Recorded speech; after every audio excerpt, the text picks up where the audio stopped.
Good morning. You listen to FloorDaily.net, and I'm Kemp Harr. I'm at its first day of the show in the afternoon, and I'm with Joe Lundgren, an industry consultant to the tile business. Joe, how you doing? I'm doing great, Kemp. A little background. You've learned this business working as the head of marketing for Del Tile, but you've been out on your own for over 10 years now, right? That's correct. Yeah, 11 years now, and I'm still looking for the real job. Yes. I think you stay busy. We're here together. I want you to talk to my listeners about some of the changes we're seeing at the business. First, the show. Really nice show in Atlanta. I've heard it's up 30% since the last time they were in Atlanta. And roughly 25,000 people with 1,000 exhibitors. So it's a huge show, isn't it? Without a doubt. And it's great to see, coming back. We're still talking about pre-pandemic numbers, and now we've reached that. This show is going to continue to grow as a core show, not only within the United States, but I think from around the world with all the importers coming after our business. So let's talk about the business. We're doing our annual report right now, so we're just now kind of honing in on these numbers. Comparing 23 to 22, the total flooring business, both commercial and residential, we think down around 10%. And the tile market was not quite down as much. And I'm not saying that they're picking up share necessarily inside the home, but since they're outside, I think that may be the difference. What do you think? Yeah, that's definitely playing a role. And even in some cases, they might be picking it up inside the home, but definitely on the exterior with the advent of the 2cm, which we see everybody has the 2cm going from inside to the outside. But also the outside, you have a lot of the panels that we're starting to see being used on exterior. When you look at it, you can say the pool tile, small quantity, 80 foot on a water line. But when you talk about a deck, and that's a couple thousand feet that we never used to get, and 1,000 feet on exterior walls, definitely opens up a lot more opportunity for us. So I think tile, which has always been the steady eddy of all the flooring categories, at 12, 13%, we're holding our ground, and as the market increases, we increase with that. We might hold at that 12 to 13%, but we're definitely not losing share, without a doubt. Another big news story, homeowners, they're going bold. I mean, it used to be for resale, I'm not going to go with this heavy accent. It's like they've decided, what the heck, I'm going to stay here for a long time. And so the finishes they're putting in are not based on having to resell the house. What do you think?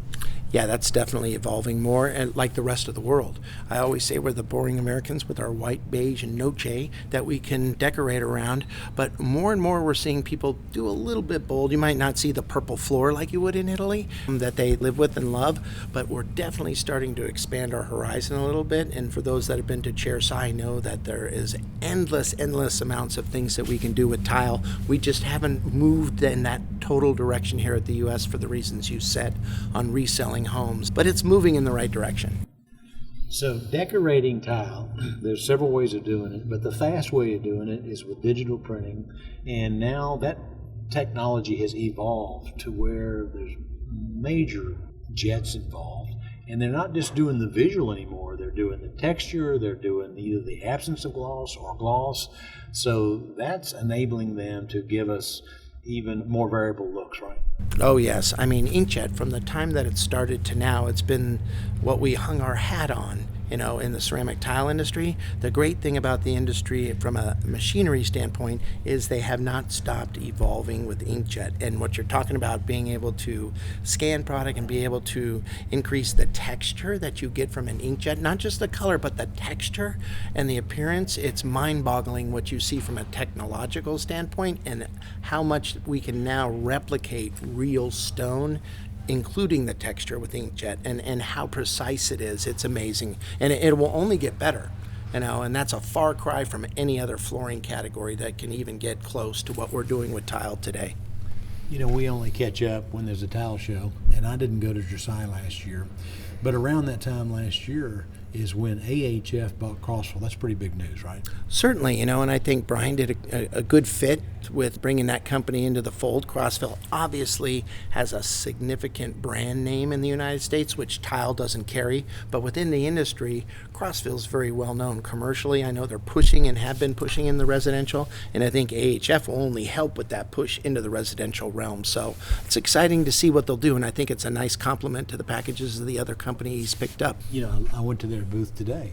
The product that they're launching here is actually made by Del Conca, and it's one of these textures products that we were just talking about. It's one of those that you want to put down on the floor, has a beautiful coloration, and you want to walk around barefooted on it because it's got that natural look to it.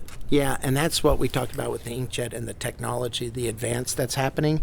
They're very good at product design. Obviously, they have a little older facility, and so they're very wise in going out and finding partners that they can go out and take their spec to and say, this is what we're looking for. So I think it's a great idea that they've moved forward in that direction.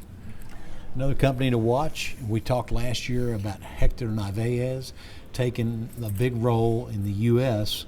with the Iris Group, and we're seeing some changes there, right? Without a doubt, Hector, it's interesting. He obviously knows the U.S. market very well and all the various channels, from the home center channel to the distribution channel, contractor channel, all the way through the market. So I think you'll still see some more changes. You see it in the structure of how they're going out as a sales organization. I'm sure he didn't make a lot of friends going about that. Change doesn't always drive that. But Hector understands the market, so I think he's making the right moves. And then complementary to that, they have a significant manufacturing facility here in the States and also around the world. So the product that they can bring feeds that distribution channel that he's created significantly well. And I think that you'll only see them get better and better with him at the helm. The brands are very impressive. They all have high-end brands. One more domestic brand to talk about.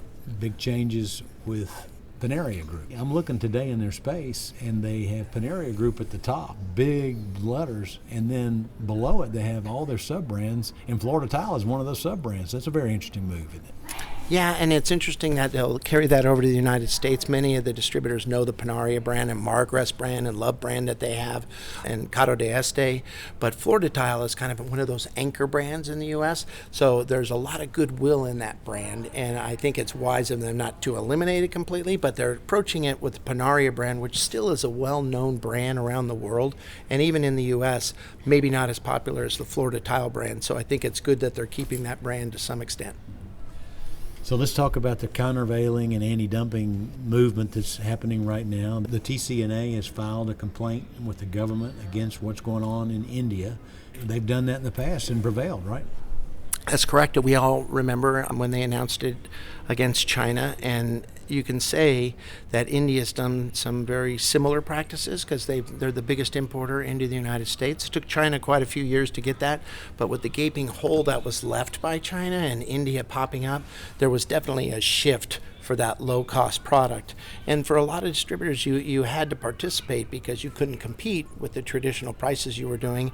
But when you look at the prices that they're selling and whether they can show that in their own market or not, there's definitely something that has given them a distinct advantage to manufacturing tile, because we know how much it costs to make tile, and everybody who's a member of the TCNA does. In addition, whenever we do these, we have partners in Brazil, we have the Spanish, the Italians who also understand that and can gain big if those do prevail and go through. So I think it's a partnership of not only TCNA, but you'll also have other groups from around the world participating because they understand the impact that it's made. One final comment. Isn't it amazing how many plants are in the state of Tennessee now? Well, yes, we're whopping up to a total in the United States of 12 floor plants, but adding Portobello was definitely a nice fit. We could use some more because we're still at that 30-70 of domestic and imports, but we're always looking for more factories to move into the United States. Now, Joe, I know why you say that. It's because these companies that come over here hire you first before they buy the land, right? It's always fun to go on those journeys. All right, Jess, great to catch up with you again, talking to Joe Lundgren, an industry consultant in the tile market, and you've been listening to Kemp Harr and FloorDaily.net.